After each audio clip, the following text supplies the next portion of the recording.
Hello guys, welcome back to the channel. आज हम देखने वाले मैथ्स 4 की यूनिट 5। यूनिट 5 में हम क्या डिस्कस करने वाले, इंपॉर्टेंट टॉपिक्स डिस्कस करने वाले हैं और उन इंपॉर्टेंट टॉपिक्स के पीवाईक्यूज क्वेश्चन को हम इसमें डिस्कस करेंगे। हम इसमें सारे पीवाईक्यूज क्वेश्चंस को कंप्लीट देखेंगे विद 10 मार्क्स विद 2 मार्क्स, दोनों क्वेश्चंस को डिस्कस करेंगे, जिससे आपकी पूरी यूनिट काफी अच्छे से हो जाएगी। अगर आपकी मैथ्स 4 में बैक है तो आप बिल्कुल टेंशन ना लें, आपकी बैक बहुत इजीली क्लियर हो जाएगी। तो सिंपली आपको सिर्फ क्या देखना है, इन क्वेश्चन की प्रैक्टिस करनी है और इंपॉर्टेंट थोड़े इनके जो फॉर्मूले उनको याद करना है। तो करते हैं वीडियो को स्टार्ट, बढ़ते हैं अपने पहले टॉपिक की तरफ, जो कि हमारा टी टेस्ट। तो टी टेस्ट का मैंने थोड़ा पहले वर्किंग रूल बताया कि टी टेस्ट होता क्या है। To T test the significance of the mean of a random sample. हम टी टेस्ट को क्यों यूज करते हैं, मीन का सिग्निफिकेंस को फाइंड करने के लिए। अब उसका क्या एक वर्किंग रूल है कि जब भी हमारे टी टेस्ट से क्वेश्चन आएगा तो आपको ये 5 पॉइंट्स याद करने हैं कि ये 5 पॉइंट्स आपको अप्लाई करने हैं कोई भी क्वेश्चन पे। तो पहले क्या, नल हाइपोथेसिस, जिसको हम रिप्रेजेंट करते हैं एच नोट से, या mu equal to mu naught, जो भी आपको गिवन होगा। तो हमारा नल हाइपोथेसिस होता क्या है, there is a no significant difference between the sample mean and the hypothetical population mean. हम जब भी नल हाइपोथेसिस इसमें एज्यूम करेंगे, वो क्या एज्यूम करेंगे कि जो भी हमारा सैंपल मीन है और जो भी हमारा हाइपोथेटिकल पॉपुलेशन मीन है, उनके बीच में कोई भी डिफरेंस नहीं है। लास्ट में जाके हम जब सॉल्व करेंगे, जब हमें पता चलेगा कि हमारा नल हाइपोथेसिस जो हमने माना था वो सही है या गलत है। नेक्स्ट है अल्टरनेटिव हाइपोथेसिस। इसमें अल्टरनेटिव हाइपोथेसिस क्या है, जस्ट नल हाइपोथेसिस का आप ये समझ सकते हैं रिवर्स है। इसमें mu equal to mu naught, इसमें क्या है, mu does not equal to mu naught. सिर्फ आपको ये दोनों चीज तो हमेशा हर क्वेश्चन में लिख के आने की नल हाइपोथेसिस हम ये मानते हैं कि सैंपल मीन और हाइपोथेटिकल पॉपुलेशन मीन में कोई भी डिफरेंस नहीं है। और दूसरा पॉइंट आपको क्या लिख के आना है कि हमारा अल्टरनेटिव हाइपोथेसिस क्या बोलता है कि mu does not equal to mu naught है। ये दो चीज तो आपको हर क्वेश्चन में करके आना है जब भी आपका टी टेस्ट से रिलेटेड क्वेश्चन आएगा। अब थर्ड पॉइंट क्या, T equal to X bar minus mu upon S upon under root H. अब ये है इसका मेन फॉर्मूला टी टेस्ट का। एक्स बार क्या है, हमारा सैंपल मीन, एच क्या है, साइज ऑफ सैंपल, एस क्या है, स्टैंडर्ड डेविएशन। अब स्टैंडर्ड डेविएशन कभी कभी नहीं 2 नंबर में आएगा तो गिवन होगा, अगर 10 नंबर में आएगा तो स्टैंडर्ड डेविएशन आपको खुद निकालना पड़ेगा। अब स्टैंडर्ड डेविएशन का फॉर्मूला क्या है, under root sigma s x minus x bar का whole square upon n minus 1। ये क्या है, हमारे स्टैंडर्ड डेविएशन का फॉर्मूला, जो कि आपको याद होना चाहिए दोनों फॉर्मूले। अब हमारे नेक्स्ट पॉइंट में हमें क्या करना है, from T test table find the value of T alpha. हमें टी अल्फा की वैल्यू मैक्सिमम टाइम क्वेश्चन में गिवन होती है, अगर नहीं होती तो हमें टी टेस्ट टेबल की हमें क्या गिवन होती है, हमें टेबल गिवन होती है, उससे हम फाइंड कर सकते हैं टी अल्फा की वैल्यू। डी ओ एफ हमें निकालना था, यानी डिग्री ऑफ फ्रीडम, जिसका फॉर्मूला क्या था, एन माइनस 1। अब हमारा कंक्लूजन क्या है, हमारा मोड टी यानी जो हमने टी कैलकुलेट किया है, अगर वो स्मॉलर देन है टी अल्फा से, तो नल हाइपोथेसिस हमारा एक्सेप्टेबल है, एक्सेप्टेड है, अदरवाइज रिजेक्टेड है। तो ये दोनों कंडीशन आपकी मोस्ट इंपॉर्टेंट है जो आपको याद करनी होंगी। और इसमें आपको क्या याद करना है, ये फॉर्मूला। अब पॉइंट नंबर 3 और पॉइंट नंबर 5 सबसे मेन इंपॉर्टेंट है, जो आपको आना ही आना चाहिए अगर आपको टी टेस्ट का क्वेश्चन सॉल्व करना है तो। अब हमारा जो फर्स्ट क्वेश्चन है वो हमारा इससे ही है, टी टेस्ट से, जो कि हमारा AQ 2021-22 में 10 नंबर में पूछा गया था। तो क्वेश्चन है क्या, the 9 items of a sample have the following values. 9 items है जिनकी वैल्यूज ये 45, 47, 50, ये सब वैल्यूज है। Does the mean of these value difference significance. इन्होंने पूछा है कि इनके मीन में कोई वैल्यू में कोई डिफरेंस है from the assume mean. Assume mean इसमें कितना गिवन है, 47.5। The tabular value of T 0.05 equal to 2.314, 8 DOF, यानी डिग्री ऑफ फ्रीडम इसमें 8 है। और देखो मैं आपको बताई थी ना, मैक्सिमम टाइम इसमें गिवन होती है टी अल्फा की वैल्यू, तो यहाँ टी अल्फा की वैल्यू गिवन है 2.31। तो हमारा द 9 आइटम्स, ये जो 9 आइटम्स है वो क्या है, स्मॉल एन इक्वल टू 9। अब इन्होंने क्या दिया है, हमारा एज्यूम मीन। एज्यूम मीन जो होता है वो हमारा म्यू होता है, म्यू इक्वल टू 47.5। अब हम जानते हैं कि हमारा फॉर्मूला क्या होता है, T equal to X bar minus mu upon S upon under root N. अब हमारा एक्स बार क्या, mean of the samples mean होता है, म्यू क्या है हमारा पॉपुलेशन मीन, एस जी क्या है, एस क्या है, यानी एस क्या है हमारी standard deviation of a population, N क्या है हमारा सैंपल मीन। अब हमें स्मॉल एन की वैल्यू पता चल गई, वो क्या है 9। हमें म्यू की वैल्यू पता चल गई, जो कि हमें ऑलरेडी क्वेश्चन में गिवन है 47.5। अब हमें क्या निकालना है, एक्स बार निकालना है। एक्स बार हमें पता है, एक्स बार क्या होता है हमारा मीन, जो कि हम पहले ही जानते हैं। मेन का फॉर्मूला क्या था, summation of X upon N, क्योंकि यहाँ फ्रीक्वेंसी गिवन नहीं है। जब फ्रीक्वेंसी गिवन नहीं होती तो मेन का फॉर्मूला क्या होता है, summation of X upon N. Summation of X यानी जो हमें एक्स की वैल्यू उनका सम करेंगे तो वो कितना है 442, तो 442 अपॉन 9, तो वो क्या है 49.21। अब हमें एस निकालना है। एस का फॉर्मूला क्या था, स्टैंडर्ड डेविएशन का फॉर्मूला मैंने आपको क्या बताया, summation X minus x bar का whole square upon N minus 1। अब एक्स बार हमें नहीं निकाल दिया, एक्स बार क्या था हमारा मीन, मीन क्या है हमारा 49.1। तो x में से माइनस करेंगे 49.1, जहाँ मैंने माइनस करा तो -4.1 -2.1 0.9 2.9 ये मेरी वैल्यूज आ गई। फिर मुझे क्या करना है, उसको होल स्क्वायर करना है, फिर मैंने उसको होल स्क्वायर की वैल्यू निकाली तो ये मेरी ये सब वैल्यूज आई।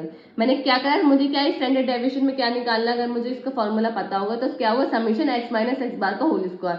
मुझे x माइनस एक्स बार नहीं चाहिए, मुझे x माइनस एक्स बार का होल स्क्वायर चाहिए। तो x माइनस एक्स बार का जब हम होल स्क्वायर निकालेंगे तो ये मैंने निकाला, उनका सम कितना है 54.89। ठीक है, अब हम स्टैंडर्ड डेविएशन को निकालेंगे। हमारा क्या है 54.89 और n-1 यानी n की वैल्यू ऑलरेडी हमें गिवन है, डिग्री ऑफ फ्रीडम हमें ऑलरेडी गिवन है, वो क्या है हमारी 8। तो 8 तो हम इसको डिवाइड करेंगे तो क्या आएगा 6.89, लेकिन ये s स्क्वायर की वैल्यू आएगी 6.89। जब हम इसका रूट निकालेंगे तो क्या आएगी 2.619। ठीक है, कैलकुलेटर से इजीली कैलकुलेट कर सकते हैं। अब आपको क्या करना है, फॉर्मूले में वैल्यूज पुट करने, x bar minus mu upon s upon under root s upon under root n, sorry s upon under root n. तो एक्स बार की वैल्यू क्या 49.1 47.5 अपॉन 2.619 अपॉन अंडर रूट 9। तो आप इसको कैलकुलेशन को सॉल्व करेंगे calculator से बहुत इजीली, तो आपकी वैल्यू क्या आएगी 1.8327। अब t कैलकुलेटेड आपका क्या है 1.8327 और t टेबुलर फॉर्म में जो आपको टेबुलर डेटा गिवन था वो कितना 2.31। अब कौन सी वैल्यू बढ़ी है, जो आपकी टेबुलर वैल्यू वो आपकी बढ़ी है t कैलकुलेट से, यानी मोड t हमारा ग्रेटर देन है t अल्फा से। तो हमारा h नॉट क्या हुआ, एक्सेप्टेड हुआ, यानी जो आपने नल हाइपोथेसिस मानी थी वो क्या थी, हमारी गलत थी। नल हाइपोथेसिस जो हमारी थी वो हमारी एक्सेप्टेबल हो गई, एक्सेप्टेड हो गई। तो आई होप ये क्वेश्चन आपको समझ आ गया। इसमें सिंपल है, आपको सिर्फ पता होना चाहिए कि जो हमारा एक्स बार है वो किस तरीके से निकालेगा, एक्स क्या है हमारे स्टैंडर्ड डेविएशन, उसका फॉर्मूला क्या है। तो ये बहुत इजी है, आपको सिर्फ इसमें फॉर्मूले याद होने चाहिए। अब बढ़ते अपने नेक्स्ट क्वेश्चन की तरफ, जो कि हमारा AQT 2020-21 और 21-22 में 10 नंबर में पूछा गया था। अब पहले हमने टी टेस्ट पढ़ा, अभी किससे पूछा गया था हमारा, देखते हैं। Following is the data of the defective of 10 sample of size 100 each, यानी हमारे पास क्या है डिफेक्टिव कुछ डेटा है जो 10 सैंपल्स है, उनका हर का साइज क्या है, यानी 10 सैंपल्स है, हर का साइज क्या 100 ईच, यानी एक का कितना 100 सैंपल नंबर्स और नंबर ऑफ डिफेक्टेड, ये हमें कुछ डेटा गिवन है। कंस्ट्रक्ट करना है P chart and state whether the process is statistical control या अंडर कंट्रोल, वो हमें बताना है। तो हम पी चार्ट हमें कंस्ट्रक्ट करना है। तो पी चार्ट कंस्ट्रक्ट करने के लिए हमें पी चार्ट का पी का फॉर्मूला पता होना चाहिए। हम किस तरीके से इस क्वेश्चन को सॉल्व करते हैं हम अब इसको देखेंगे। A control chart based on the fraction defective, जो हमारा पी बार होता है वो क्या होता है, हमारा एक कंट्रोल चार्ट होता है जो किस पे बेस्ड होता है, हमारा फ्रैक्शन डिफेक्टिव से, कि इसके अंदर कितने डिफेक्टिव है। पी बार का फॉर्मूला देखोगे ना क्या, number total number of defective upon total number of items inspected, की टोटल नंबर ऑफ आइटम्स हमारे कितना है, टोटल नंबर ऑफ डिफेक्टेड हमारे कितने हैं। जब हम डिफेक्टेड निकालेंगे वो कितना आएंगे हमारे 63 अपॉन हर का कितना है टोटल 10 और हर एक का साइज कितना 100, तो 63 अपॉन 1000 डिवाइड करेंगे तो पी बार हमारे क्या है 0.63। अब नंबर ऑफ डिफेक्टेड आप यहाँ से सम कर सकते हैं इनका, आप ही कंफ्यूजन नहीं होना कि 63 कैसे आया है। जब जो टोटल नंबर ऑफ डिफेक्टिव है यानी जो हमारे डिफेक्टिव है उन सबका मैंने सम कर दिया, तो वो मेरा सम कितना है 63। तो इस तरीके से मैंने पी बार निकाल लिया। अब कंट्रोल लिमिट क्या है हमारी, पी बार को ही हम इसमें क्या बोलते हैं कंट्रोल लिमिट बोलते हैं। तो मेरी कंट्रोल लिमिट क्या आ गई 0.63।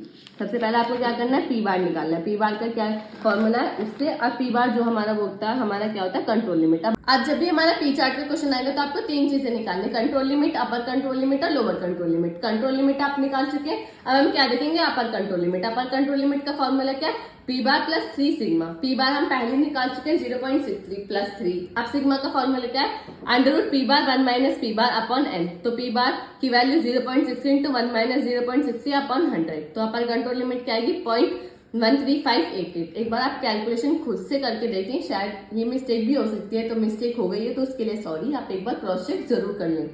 लोअर कंट्रोल लिमिट का फॉर्मूला क्या होता है, बस अपर कंट्रोल लिमिट में क्या होता है पी बार प्लस 3 सिग्मा होता है, इसमें क्या होता है पी बार माइनस 3 सिग्मा। तो सिंपल आपको सिर्फ इसमें वैल्यूज पुट करनी है। पी बार की आपको वैल्यू पता है 0.63, तो आपकी वैल्यू क्या आएगी माइनस 0.0098, यानी अप्रोक्स 0 आपकी वैल्यू आएगी लोअर कंट्रोल लिमिट की। ठीक है, अब आपको सैंपल्स गिवन है 10 सैंपल्स है, उनके डिफेक्टेड्स गिवन है, तो आपको क्या निकालना है फ्रैक्शन डिफेक्शन निकालना है। फ्रैक्शन डिफेक्शन हमें किस लिए निकालना है, क्योंकि पी चार्ट को हमें क्या करना है हमें कंस्ट्रक्ट करना है। तो हमें किस तरीके से निकालेंगे 15 अपॉन 100 की डिफेक्टेड कितना टोटल कितने थे 100.15 0.11 इसी तरीके से मैं सबके निकालूंगी तो मेरे क्या आ जाएंगे फ्रैक्शन डिफेक्शन डिफेक्टिव्स आ जाएंगे। अब मुझे इसमें क्या कंसेप्ट करना है, अपना पी चार्ट कंसेप्ट करना है। कंसेप्ट करने के लिए सबसे पहले एक एक्स एक्सिस एक वाई एक्सिस। एक्स एक्सिस में क्या करेंगे, जो भी हमारे सैंपल्स हैं उनको मैप करेंगे। 1 to 10 सैंपल्स है तो 1 से लेकर 10 तक हमने इसमें मैप कर दिया। यहाँ क्या करेंगे हम, फ्रैक्शन डिफेक्टिव। फ्रैक्शन डिफेक्टिव के हम जैसे वैल्यूज देखेंगे तो वो हमारी कहाँ से लाई कर रही है, 0.01 से 0.15 तक। तो इस तरीके से मैंने इसमें उनको दिखा दिया कि 0.01 से 0.15 तक। अब सबसे पहले हमारी क्या अपर कंट्रोल लिमिट, हमें बताना पड़ेगा कि हम कहाँ तक अपर कंट्रोल लिमिट, यानी सबसे हमारी पीक वैल्यू क्या, हम उससे बाहर नहीं जा सकते। लोअर कंट्रोल लिमिट सबसे लोअर वैल्यू हमारी क्या है, तो अपर कंट्रोल लिमिट जब हमने निकाली तो हमारी क्या आई थी 0.13588। 0.13588 यानी यहाँ कहीं आएगी, तो उसको हम डैश लाइन से रिप्रेजेंट करेंगे। डैश लाइन से रिप्रेजेंट करेंगे तो हमारी क्या आ जाएगी, अपर कंट्रोल लिमिट। तो ये हमारी क्या होगी, UCL। ठीक है, फिर मैंने क्या निकाली, कंट्रोल लिमिट। कंट्रोल लिमिट मेरी क्या थी 0.63, उसको मैंने एक स्ट्रेट लाइन से बता दिया 0.63। अब मैं क्या देखूंगी कि मेरे डेटा पे जो भी हमारी फ्रैक्शन डिफेक्टिव्स आए उनको मुझे मैप करना है। तो पहला क्या है 0.15 यानी यहाँ मतलब बाहर, अपर कंट्रोल लिमिट से बाहर है, तो ये तो ग्राफ के अंदर आता ही नहीं, ये तो बाहर ही चला गया। फिर हमारा क्या नेक्स्ट 0.11 मेरा ये रहा, फिर 0.09, फिर 0.5। इस तरीके से मैंने सबको मैप कर दिया और उनको क्या कर दिया, लास्ट में मैंने ज्वाइन कर दिया। अब आप देखोगे कोई ऐसा पॉइंट है जो हमारी अपर कंट्रोल लिमिट से बाहर है, हाँ है, कौन सा है 0.15। तो जिसकी वजह से हमारा 0.15 जो हमारे ग्राफ से अपर कंट्रोल लिमिट से ही बाहर जा रहा है, जिसकी वजह से हम कह सकते हैं कि प्रोसेस जो हमारा क्या है नॉट अंडर कंट्रोल है। अगर सब चीजें इनके अपर control limit lower control limit के अंदर आती तो हमारा क्या होता, कंट्रोल होता, अदरवाइज ये अंडर कंट्रोल है। ठीक है, आई होप ये क्वेश्चन आपको समझ आ रहा होगा। सिंपल है, सिर्फ आपको फॉर्मूले याद होने चाहिए और उनमें वैल्यूज पुट करनी है। अब हमारा नेक्स्ट क्वेश्चन क्या, जो कि हमारा 21-22 में 10 नंबर में पूछा गया था। अब हमारा था क्या, in two independent sample size 8 and 10, दो सैंपल्स हैं जिसका साइज एक का 8 है, एक का 10 है। The sum of their square of deviation of sample values from the respective mean. Mean के साथ, अब स्टैंडर्ड डेविएशन को स्क्वायर करके मीन के साथ हमारे वैल्यूज गिवन है 84.4 और 102.6। Test whether the difference of variation of population in segment और नॉट। हमें चेक करना है कि जो इनके बीच का डिफरेंस है वो क्या है, सेगमेंट है या नहीं है। Use 5% of level significance. जैसे मैंने आपको बताया था कि इसमें भी एफ अल्फा की वैल्यू हमें टेबल की बहुत कम जरूरत पड़ती है, ऑलरेडी वो हमें वैल्यूज प्रोवाइडेड कराते हैं।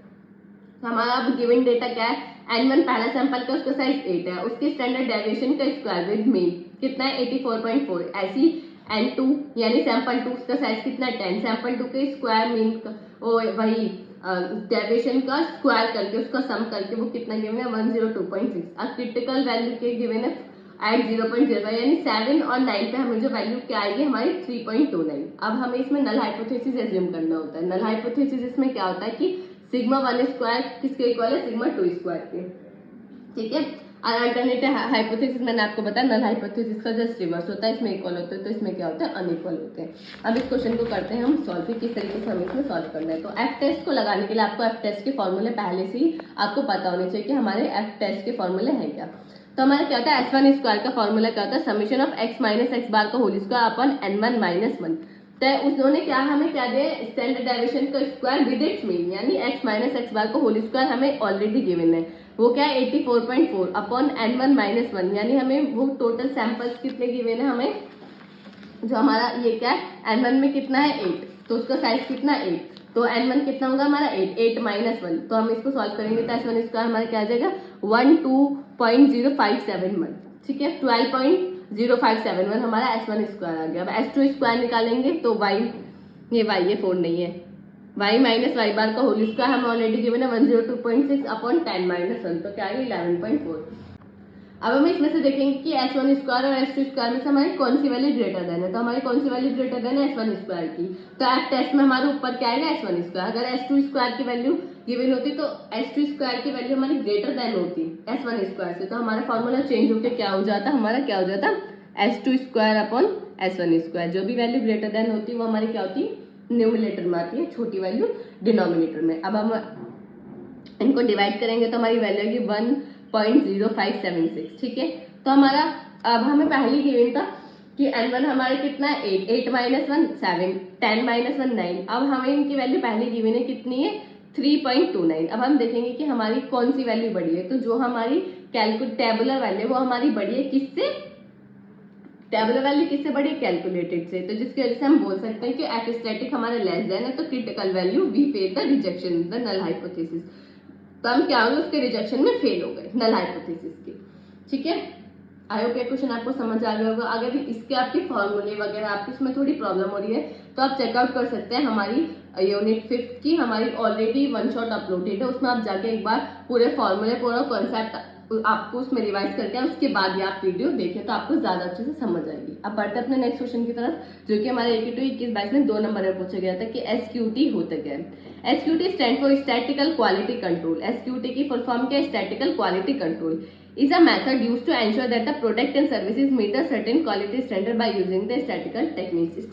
कुछ स्टैटिकल टेक्निक्स का हम यूज करके हम देख पाते हैं कि जो हमारा प्रोडक्ट और सर्विसेज है, जो हमारी स्टैंडर्ड क्वालिटी है, ये स्टैंडर्ड है कुछ क्वालिटी की, उनको मीट कर रही है या नहीं कर रही है, जो चीज हमें चाहिए वो हमें मिल रही है नहीं मिल रही, by using the statistical technique, तो उसको हम क्या बोलते हैं, स्टैटिकल क्वालिटी कंट्रोल की, क्वालिटी को कंट्रोल करने के, क्वालिटी को चेक करने के लिए।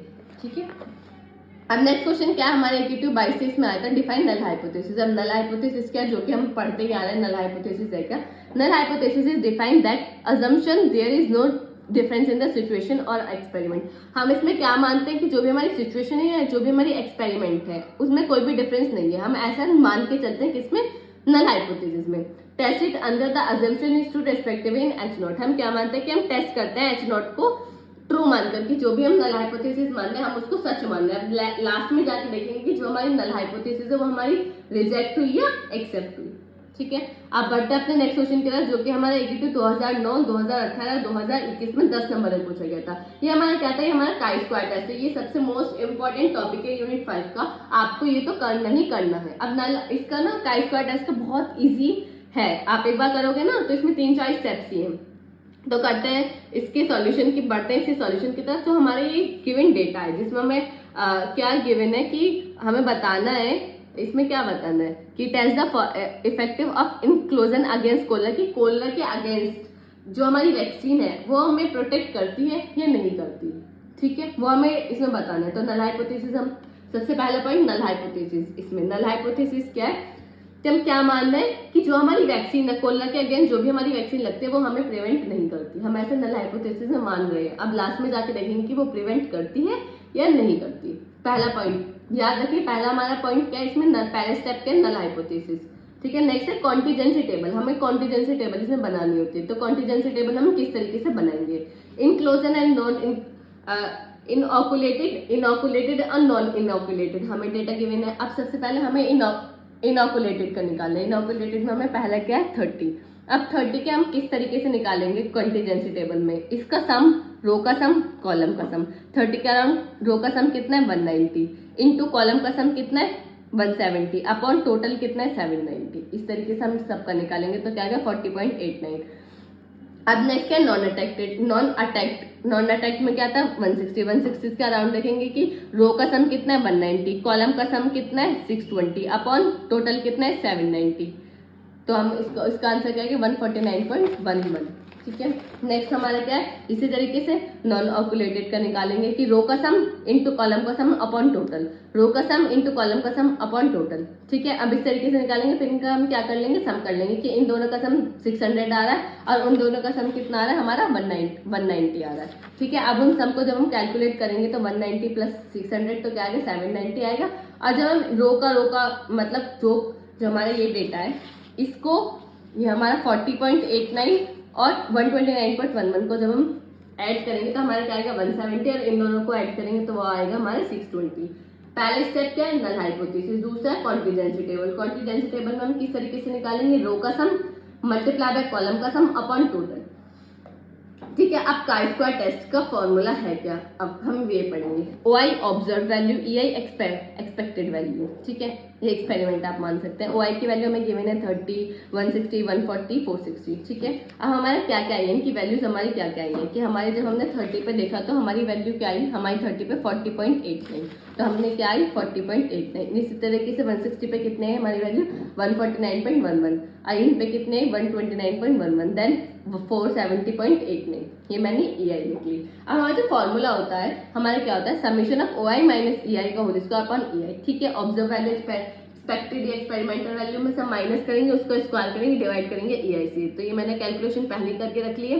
तो मेरी वैल्यूज क्या आएंगी 2.898, 0.795, 0.918, 0.25। तो ये मेरी वैल्यूज है। अब मुझे क्या करना है, इनका सम करना है। तो मैंने जब इनका सम करा तो मेरी वैल्यूज क्या है 4.863। तो ये मेरी क्या आ गई, वैल्यू आ गई chi-square टेस्ट से। अब हमें क्या करना होता है, हमें चेक करना होता है कि हमारा एक्सेप्टेड है या रिजेक्टेड है। तो हम किस तरीके से चेक करेंगे, पहले डिग्री ऑफ फ्रीडम निकालेंगे। तो r-1 इंटू s-1, वो r कितना है 2, 2 - 1 इंटू 2 - 1 हमें पहले से गिवन है। ये क्वेश्चन में हमें पहले से गिवन है कि chi स्क्वायर में 0.05 की वैल्यू 3.84 बने, हमें पहले से ही गिवन है, ठीक है।